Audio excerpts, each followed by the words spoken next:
So how are you going to go about taking all this raw data that you're collecting, and sounds like you're going to go on collecting? What's that process going to be like over the next couple of years of converting all of this excitement and passion into a book that people can hold in their hands? Oh, that's a great question. Is I just I just basically take a lot of notes, and I mean, oh my gosh, I've got books everywhere with, tags in them. And but I try to basically just really keep a huge just a Word document and try to take notes in there. And then when I start, say I'm working on Fort Sumter, then I can just do a search for Fort Sumter and then kind of pull all those notes together. And then I just kind of will organize my notes, and then I just start really like hammering away little by little. And but part of it too is developing the characters, because the facts can be interesting, but if you don't have your characters developed, it's not as engrossing. So so I've got the first few chapters done, and I have a good friend from college who we've been working together for now about 3 years.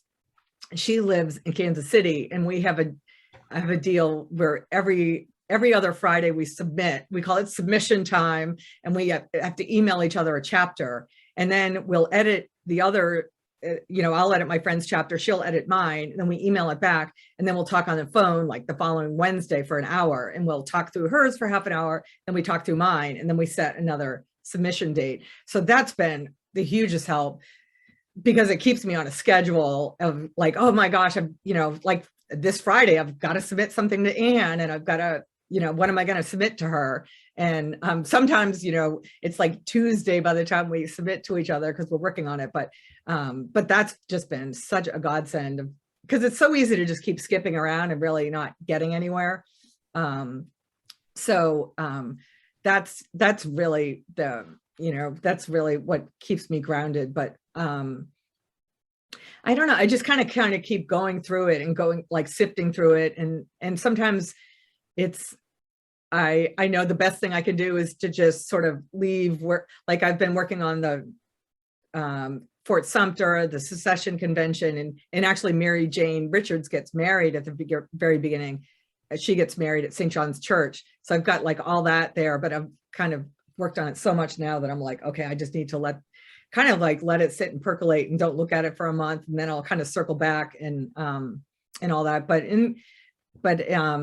In what I'm trying to do too is learn about the spy ring and all the characters, because what I'd like to do is kind of pepper them in at the beginning of her seeing them in the crowd, or that they come to the wedding, and so that later on when they become part of the spy ring, people are like, oh, I remember that Scottish baker from the beginning. He's the one that brought the scones for the wedding, and that kind of thing. Kind of just laying sort of the trail of crumbs of trying to mention these people, so that later on when they're become a fuller character in the book, that people recognize the name. So I just kind of plug away, and there's probably more efficient ways to do it. And but I just sort of just keep plugging away, and I keep, I've got all kinds of, like right here, I've got, this is like the Bible. It's called Southern Lady Yankee Spy by Elizabeth Barron, which is really great. And then I just found this book the other day.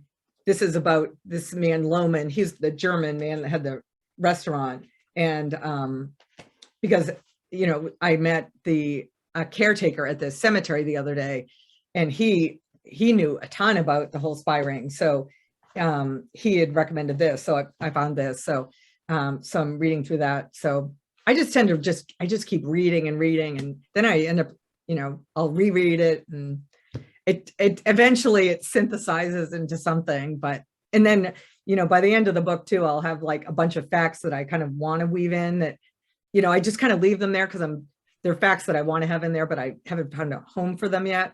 So I just kind of keep looking at that too, of trying to figure out, okay, what do I want? Where do I want? Can I fit this in? And, sometimes there isn't, most of the time I can find a little way to get the fact in, but so I don't know. It's just, writing is so personal. It's like some people have these long, 20-page outlines in detail, and I wish I was one of those people, but I'm really not. It's just not the way my brain works. When we're talking about characters, I mean, these are characters because they're in your fictional book, but they're, you know, they live. There's facts Right. about them. And of course, when you're looking at someone's entire life, because you know the endings for all of these when they themselves do not. Uh, Yes. and I assume that these people are changing, some of them changing and evolving, Right. always for the better. But you know, over the course of a human life, if you're the same person when you walk out of this world as you were when you came in, there'll be some things that are same. But if you didn't evolve or grow, what did you do the whole time you were here? So how do you go about creating these characters so that they serve your purposes within your narrative while still preserving our best guess about who they would have been, and not just who they were overall, but who they were in that particular moment before whatever events is going to come to change them? That's a great question. And you know, with my first book, writing about a Susanna Bolling, a 16-year-old girl, that was a real, like, I wrote that as a real coming of age of kind of you know, her kind of her hubris of, she wants to be out on the battlefield, she wants to, you know, get all these accolades from General Washington and all that kind of stuff, and then her arriving at humility by the end and realizing so many other people have contributed more to the war than she did, and that she doesn't need that it's a team effort. And then with Dolley, I tried to portray her as being, you know, a little bit nervous and a little bit intimidated by husband's intelligence, and then really coming into her own. And but you know, I feel like the character arc needs to be a lot bigger when you're dealing with like a girl as opposed to an adult who's already grown, you know, that it isn't, you know, the coming of age is usually, you know, geared to a younger person. But